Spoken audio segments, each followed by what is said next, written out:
Okay, so we are starting from ये गंधैया.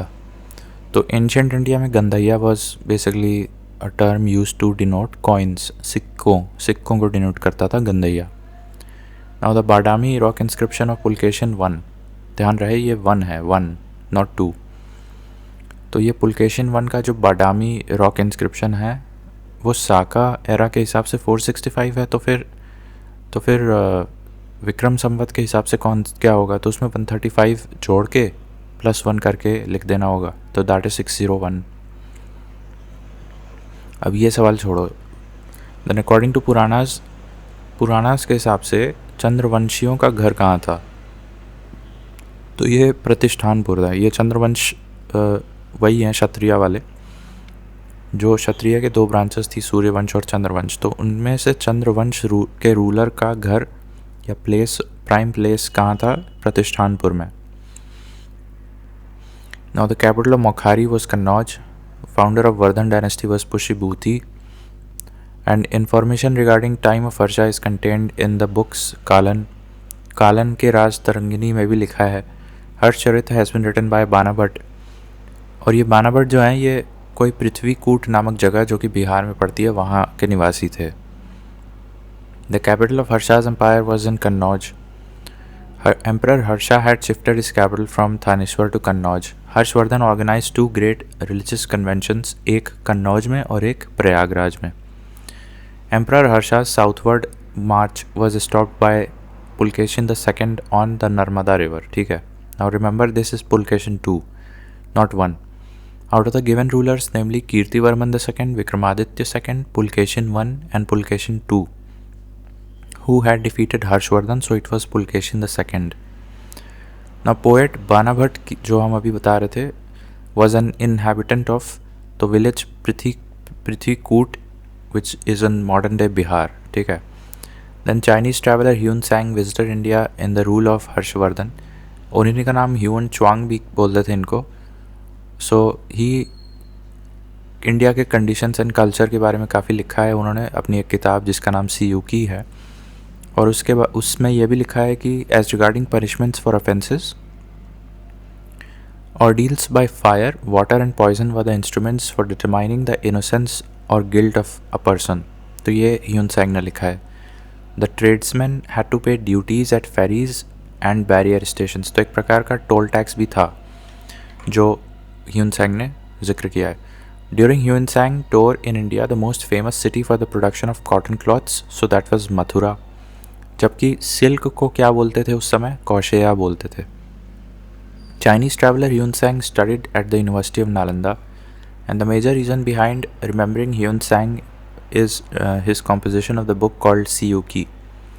Now the Chinese traveler who visited Bheenmal. Now Bheenmal is a place in Jalore district of Rajasthan जो गुर्जराज के control में था हर्षवर्धन के समय.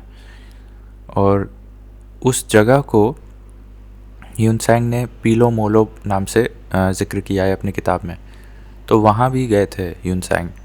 Now the famous travelogue Siyuki is linked with Huan Sang. Chinese travelers mention India by the name of Yentu, Yentu. Now Nalanda University was destroyed by Bakhtiyar Khilji, and the most ancient monastery in India is Nalanda, which is located in Bihar. During the post-Gupta period, the main business center shifted to Kannauj. और अशोका के समय capital क्या थी, उज्जैन. तो usually जो capital हुआ करती थी वही मेन बिजनेस सेंटर भी हुआ करता था. तो पोस्ट गुप्ता में उज्जैन से शिफ्ट होकर कन्नौज आ गए. Now the correct statements are the main feature of agrarian structure in the pre Gupta period was the development of feudalism. तो फ्यूडलिज्म तो तभी से स्टार्ट हो गया था जब सातवाहन वंश के समय लैंड ग्रांट्स देने की आदत स्टार्ट हो गई थी, specially to temples and charitable institutions. उससे क्या हुआ, land owner, middle class and dependent peasant class, 3 वर्ग सोसाइटी में निकल के आ गए. With reference to Indian history, the essential elements of feudal system are emergence of administrative structure based on the control and possession of land, that is correct. Creation of lord and vassal relationship between the feudal lord and his overlord, ये भी correct. Now, in travel through India, Fahin has mentioned a hospital. It was located in Patliputra. अब ये फाहीन दूसरे हैं ये Hyun सैंग तो हर्षवर्धन के समय आए थे, जबकि Fa Hien Chandragupta the second of Gupta dynasty के समय आए थे। तो फा हियन ने एक हॉस्पिटल का जिक्र किया है पाटलिपुत्र में। The true statements about Shankaracharya a saint of 8th century, तो उन्होंने 4 मठ बनाए थे different parts of India, north east south west में, एंड उन्होंने वेदांत फिलॉसफी का प्रोपगेशन किया, जिसकी वजह से डायरेक्टली और इनडायरेक्टली, इंटेंशनली या अनइंटेंशनली बुद्धिज़्म के प्रति जो फेम था वो अपने आप कम हो गया। आदिशंकर और who later became Shankaracharya was born in the state of Kerala, और जो गांव का नाम था कल्लाडी था, Kalady Kerala. Okay, then moving on, the 4 monasteries established by Adi Shankaracharya are situated in Joshimath, Dwarka. अब ये जोशीमठ बद्रीनाथ में है, नॉर्थ में, और द्वारका है गुजरात में यानी वेस्ट में, और पुरी है ईस्ट में उड़ीसा में, और श्रृंगेरी है चिकमंगलुरु डिस्ट्रिक्ट ऑफ कर्नाटका में। Out of the given places namely Puri, Dwarka, Mansarovar, Rameswaram, which is not included in 4 धाम। अब मानसरोवर कहाँ है, वो तो बर्फ़ में, वहाँ पे ग्लेशियर्स वगैरह हैं। Mansarovar is not a place of 4 dham. Now Amir Khusro used to live in the court of Alauddin Khilji. Kalidas used to live in the court of Chandragupta the second, ठीक है, उन्हीं का तो थे ना 9 जो नवरत्न थे, वो चंद्रगुप्त द सेकेंड के थे, जिनको विक्रमादित्य भी बोलते हैं। फिर Ravi Kirti used to live in the court of Pulakeshin the second, and Bhavabhuti used to live in the court of Yashovarman of Kannauj. Now Yashovarman of Kannauj ये वही हैं जो हुनाज के लीडर तोरामान को हरा के अपना विक्रम संवत स्थापित किए थे। फिर दांडी ये रहते थे नरसिम्हा वर्मन के कोर्ट में, और इन्होंने 10 कुमार चरित किताब लिखी है। सिमिलरली एक गुर्जरा प्रतिहार रूलर थे भोज, राजा भोज, जो कि धार डिस्ट्रिक्ट को कैपिटल बनाए थे अपना। उसी तरह से दुर्गावती, रानी दुर्गावती ये गोंडवाना के इलाके को कैपिटल बनाए। समुद्रगुप्त ने विदिशा को कैपिटल बनाया, और अशोका ने उज्जैन को कैपिटल बनाया। Now with reference to the history of India the correctly matched pairs are, अब ये 2 मुझे भूल रहे हैं, इसलिए केवल इन्हीं 2 को किया है कलर।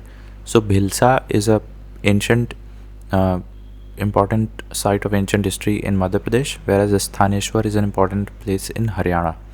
बाकी गिरनार इज़ इन गुजरात हमको पता है, और द्वार समुद्र भी कर्नाटका में पड़ता है, ये भी पता है। अब इसमें जो अगला मॉड्यूल है आर्किटेक्चर वगैरह, दिस इज़ वेरी इंपॉर्टेंट, इस पे बहुत सारे सवाल बनते हैं, तो थोड़ा सा कर लेते हैं इसको। So the associates of Khajuraho temple architecture were Chandel rulers ने ही कमीशन करवाया था, ये इनका स्टार्ट करवाया था बनवाना खजुराहो टेम्पल्स को। The temple of Kandariya Mahadev at Khajuraho was built by Chandel rulers, ठीक है, ठीक है।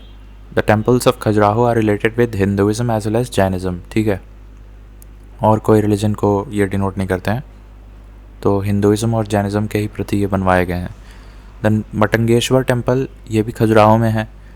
अब ये शिव भगवान को डेडिकेटेड है। Out of the given temples which Kandariya Mahadev, 64 Yogini, 10 Avatar which is not located at Khajuraho. अब ये 10 अवतार नहीं है, ये तो उत्तर प्रदेश के कोई देवगढ़ जिले के आसपास जगह पे है, वहाँ पे पड़ता है ये। Out of the given temples namely Khajuraho temples, Bhimbetka rock shelters, Sanchi stupa and Mandu fort which is not a world heritage site. तो Mandu fort is not a world heritage site, जबकि खजुराहो है, भीमबेटका है और सांची स्तूप, ये तीनों क्या हैं, यूनेस्को वर्ल्ड हेरिटेज की लिस्ट में आते हैं, जबकि मांडू फोर्ट नहीं आता है। Now out of the given options namely Bhitargaon temple, Teli temple of Gwalior, Kandariya Mahadev temple of and Odia temple, which one is build in Dravida style. तो ऑफ कोर्स जो नहीं देखो, तेली टेम्पल ऑफ ग्वालियर जो है, it is one of the exception. Usually north India में Dravid style के temples नहीं बनाए जाते हैं, but Teli temple of Gwalior is one such exception, जो कि ग्वालियर यानी नॉर्थ इंडिया में रहते हुए भी द्रविड़ स्टाइल में बनाया गया है, Teli temple of Gwalior, remember that. बाकी भितरगांव टेम्पल और कांदरिया महादेव टेम्पल, उड़िया टेम्पल, ये सब नागर स्टाइल या पंचयातन स्टाइल में बनाए गए हैं। Out of the given options namely Ajanta caves, Kanheri caves and Rajgriha which consist of more than 100 Buddha caves.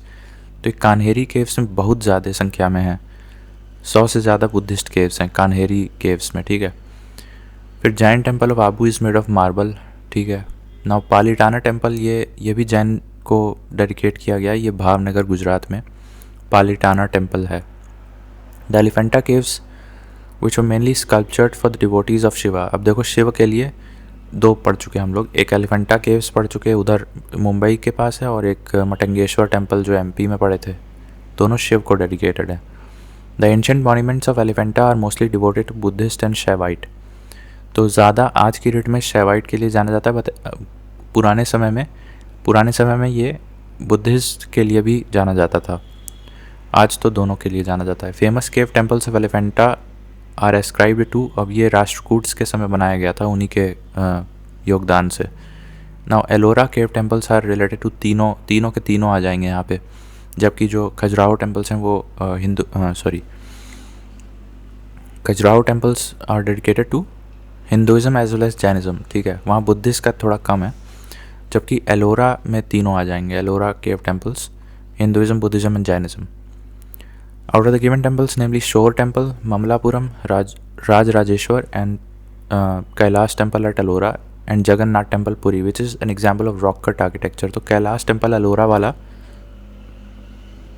ये रॉक कट का है, बाकी shore temple, Mamallapuram, Rajarajeshwara temple, Kailash हाँ ये जो है ये रॉक कट नहीं है। The rock cut caves in the western India are located in, अब नासिक में है, एलोरा में है और अजंता में है।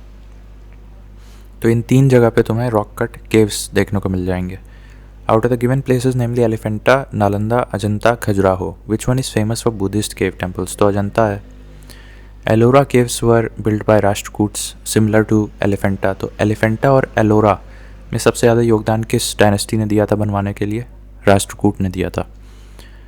Out of the given temples viz Brihadeshwara, Thanjavur, Lingaraj, Kailash and Kandariya Mahadev, Khajuraho, which one is considered as a wonder of rock cut architecture? तो ये कैलाश टेम्पल एलोरा वाला है। अब the Kailash temple at Ellora was built during the reign of Rashtrakuta rulers. अब इसके आगे हम अगले वीडियो में करेंगे।